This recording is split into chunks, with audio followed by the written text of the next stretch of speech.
I have to tell you, Jeff taught us about philanthropy and kindness. We, his parents, grew up in small Iowa towns in large, poor families. And yes, we had magnificent parents. We were very blessed. But they weren't able to ever go to a charity event and write a check. They more gave of their time. Jeff Hanson taught us about true kindness and generosity and how one person can make an enormous difference in this vast world. Jeff had a saying that he was changing the world through art. And, by that he meant, obviously, that he's gifting these paintings, which generates money for these different charitable causes, important causes that are underfunded. And through art, he was going to change the world. Talk to us about your commemorative project. You're working on a project in the city of Overland Park with their Arboretum as sort of a grand finale. In October of 2020, our Jeffrey became sick again with a second brain tumor. We lost him 9 weeks later on December 20th of 2020.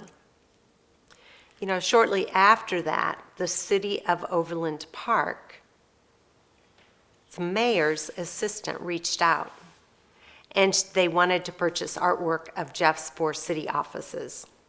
They were in the midst of a fundraising campaign for a $22 million new visitor center called Longhouse at the Overland Park Arboretum and Botanical Gardens.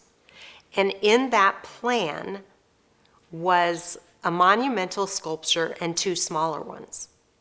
So, after many meetings, we came up with the concept of doing an outdoor sculpture called Growing Kindness, which is what Jeff's life was about. That is a poppy bouquet inspired by Jeff's poppies that he painted. The Growing Kindness poppy sculpture will be 30 feet tall. It's being fabricated by Zahner in town. They're a world-renowned metal company. This poppy idea was created because Jeff painted so many poppy landscape paintings. But we didn't want the poppy sculpture to have any color. We wanted it to just be all stainless steel. It's just a bouquet growing up out of the ground.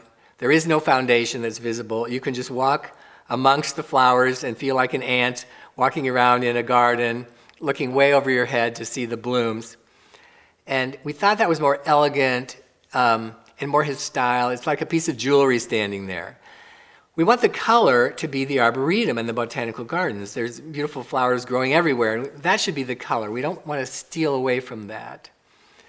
By doing it as all stainless steel, you can, with lighting, play with that and make it just about any color you want. If it's Breast Cancer Awareness Month, it's going to be screaming pink. If the Chiefs are headed to the Super Bowl, it'll be red. So I think the lighting will be very sophisticated, make it very fun. Jeff would love that. And the important thing is it's really not the Jeff Hanson art sculpture. We want it to commemorate how Jeff lived his life. And we want others to be inspired by the life of love, kindness, and generosity. Kindness is a part of this community, would you say? Absolutely. I think the city of Overland Park is such a kind community. It was a wonderful place to raise Jeff, and its people are so warm and honest, and I really think this poppy sculpture helps display that. Julie and I are spearheading a $3 million campaign to generate money to, create and install the sculpture. We're being very careful about this sculpture. We do not want it to be referred to as the Jeff Hanson sculpture. We want it to be called Growing Kindness. I think that if there's anything about Jeff inscribed on it, it's every act of kindness helps create kinder communities. We're trying to come back to that and make a point of reminding people to be kind to people. You don't know what's going on in their head. This sculpture, which will be kind of interactive, you can walk out under it and look up and see the size. We want people to just walk away and be inspired about the word kindness.